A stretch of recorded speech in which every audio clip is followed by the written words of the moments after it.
আল্লাহ তাআলা সূরাতুল আসরের মধ্যে বলেন ইল্লাল্লাযীনা আমানু ওয়া আমিলুস সালিহাত ওয়া তাওয়াসাউ বিল হক ওয়া তাওয়াসাউ বিস সাবর। আল্লাহ তাআলা এই আয়াতের মধ্যে দুইটা গুণের কথা বলছেন। একটা হলো নিজের ঈমানের সংশোধন, আর একটা হলো অন্যকে ওয়া তাওয়াসাউ বিল হক, যে একে অন্যকে পরস্পরের সত্যের তাকিদ দিবে এবং ধৈর্যের তাকিদ দান করবে। এই জন্য সালাহ যেটা, এটা আমাদের প্রত্যেকের থাকা লাগবে।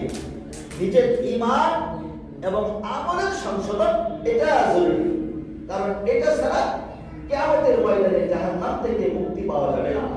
এই জন্য দুইটা গুণ আমার আপনার দুনিয়ার সমস্ত মুসলমান নরনারী প্রত্যেকের জন্যই জরুরি।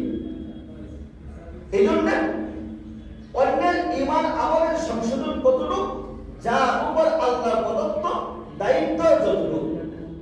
এই জন্য দুনিয়ার মধ্যে এক এক মানুষের দায়িত্ব ভিন্ন ভিন্ন হয়।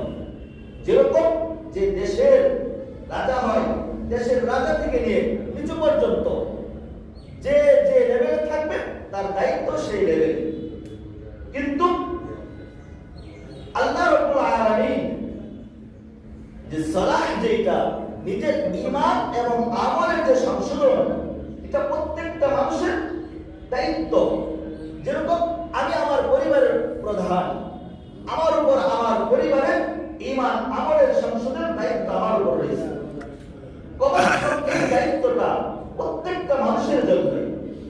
আমি একা নামাজ পড়বো, আমার বিবি নামাজ পড়বে না, এটা সম্ভব না। কারণ আমার ফজরের নামাজের সাথে আমার বিবির নামাজের ফজরের নামাজের সাথে জান্নাতের সম্পর্ক। আমি একা ফজরের নামাজ পড়লাম আর আমার বিবি নামাজ পড়লো না, আমি এই ব্যাপারে দায়িত্ব পালন করলাম না, আমি জান্নাতে যেতে পারবো না।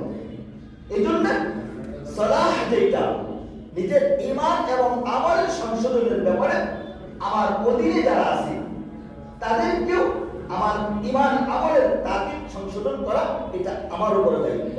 এই জন্য আল্লাহ তাআলা সূরাতুত তাহরিমে বলেন ইয়া আইয়ুহাল্লাযীনা আমানু কু আনফুসাকুম ওয়া আহলিকুম নারা।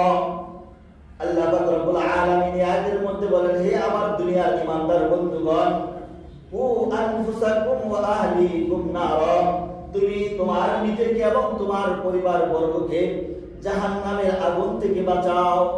যে তুমি নিজেও বাঁচতে হবে এবং তোমার অধীনে যারা আছে তাদেরকেও জাহান্নাম থেকে বাঁচানোর দায়িত্ব হলো তোমার উপর। এই জন্য নিজে